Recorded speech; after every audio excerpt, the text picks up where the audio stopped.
Everybody, today I am coming to you with a reverse thrift haul. I received a ton of clothing from Michal, who had been hoarding it apparently all summer in her storage unit, but she is elderly, so she didn't want to carry it from the storage unit up to her apartment so we could look it over, and the only time I could come over was sunset. And so we looked it over at a picnic table under a street lamp. So I didn't really get a good look, but just from the feel of the fabric, I picked out what I thought was best and most resaleable. What I left behind is the typical plasticky weird stuff that people go for here because people will wear what they're used to. And so there's another lady who will look it over and pick out what's good for her, and whatever is still left, I will then take either to that thrift store, the bomb shelter one that I mentioned to you, but that I haven't bought there or shopped there, but I've seen items like that in that neighborhood. In the meantime, I have somewhere to be very soon, so I thought I would go through this clothing to see what I want to keep to upcycle. You may recognize this blanket from Blanket Mending Short.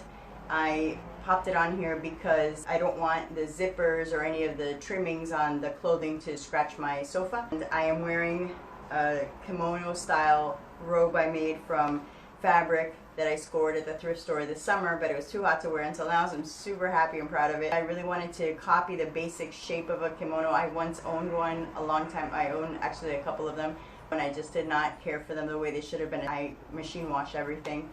I know. So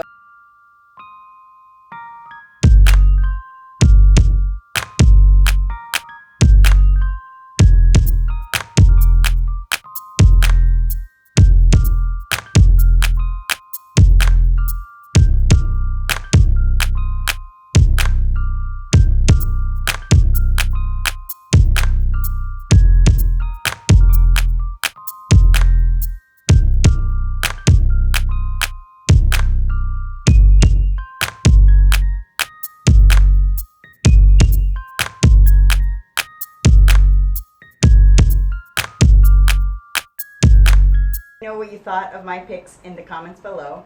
I look forward to upcycling them with you. The ones I picked, one of the shirts that I picked, I love it so much. It has a few little moth holes in it, which I am sure to be able to darn quickly, and I hope to make a video about that for you, how to darn it where it doesn't show but it's still cute, or do the new method where, well, it's not so new, it's a classic Asian method of patching very obviously. I'm not sure that's going to work on this sweater, but we'll try. We'll see. I definitely use that technique here on this mended blanket where it got a little hole in it, and I did a little bit of an obvious mend with the same color thread, but you can see the wagon wheel, so it kind of mimics the Star of David pattern. Anyway, I hope you enjoyed this video, and I look forward to seeing you again soon. Bye.